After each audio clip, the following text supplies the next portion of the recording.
आई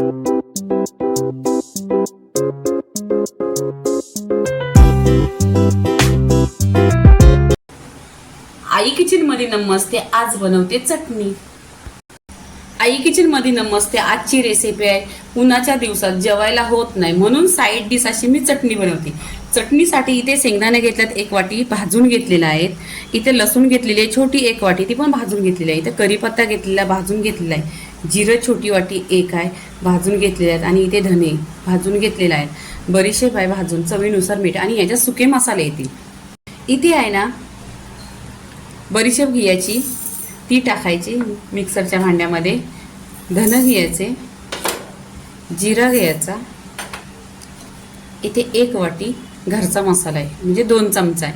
हा आहे ना मिक्सरला छान असं वाटून घ्यायचं. हे आहे ना मिक्सरला छान असं मसाला पिसून घेतले. आणि पिसलेलं पण बघा कसं दरदर आहे, असं दरदर पिसायचं, कारण चटणी आहे ना.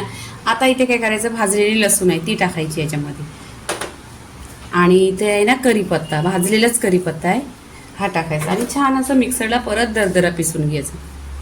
इथे पहा मिक्सरला छान असं दरदरा पिसून घेतलेली आहे चटणी. इथे चटणी पण छान पिसलेली आहे लसूण टाकून. आता आहे ना इथे आहे शेंगदाणं टाकायचं. 1 वाटी शेंगदाणे आहेत. हे शेंगदाणं पण ह्याच्यामध्ये दरदरच पिसायचं आहेत. इथे चवीनुसार मीठ टाकायचं आणि छान अशी दरदरा पिसून घ्यायची मिक्सरला. शेंगदाणं मिक्सरला छान असं पिसून घेतलेले आहेत, दरदर पिसलेले आहेत. पहा इथं कलर पण छान आलेला आहे आणि चटणी पण खूप छान, ही टेस्टी आहे चटणी. इथे पहा तुम्हाला जेव्हा चटणी बनवायची असेल तेव्हा अशीच दरदरी पिसा. आता इथे आहे ना मिक्सरच्या भांड्यात आहे, मिक्सरच्या भांड्यामधून प्लेटमध्ये काढून घ्यायची. इथे पहा चटणी आहे ना प्लेटमध्ये काढून घ्यायची. ही चटणी आहे ना शेंगदाणा आहे, ह्याच्यामध्ये कढीपत्ता आहे आणि बडीशेप आहे. तुम्हाला माहिती आहे ह्या गरमीतून बडीशेप म्हणजे शरीराला किती चांगलं आहे. आणि ही चटणी आहे ना 1 ते 1.5 महिना बिना फ्रीजची तुम्ही खाली ठेवली तरी पण आहे ना टिकणार. आणि तुम्ही डब्याला घेऊन जा, कुठे पण कागदात बांधून नेली तरी पण 1 नंबर टिकणार. ही चटणीला आहे ना टेस्ट खूप छान आहे. ह्याच्यामध्ये आहे ना कढीपत्ता आहे. आता तुम्हाला माहिती आहे कढीपत्ता पण शरीरासाठी आहे ना आरोग्यासाठी 1 नंबर आहे. तर पूर्णपणे असे, आणि हे आहे ना सुके मसाला आहेत पूर्णपणे. कारण मी आहे ना प्रत्येक वस्तू काय ती भाजून घेतलेली आहे. भाजून घेतली ना तर खूप अशी टिकायला असते.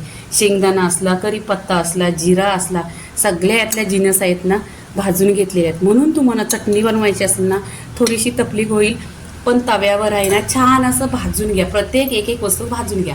आता इथे आहे ना ही रेसिपी पूर्णपणे झालेली आहे. तुम्ही भाकरी बरोबर खा, डाळ भात, साईड डिश म्हणून तुम्ही टिफिनला जरी नेली तरी पण चालेल. रेसिपी पूर्णपणे झालेली आहे. लाईक करा, शेअर करा, सबस्क्राईब करा आणि नेहमीच खात राहा. धन्यवाद.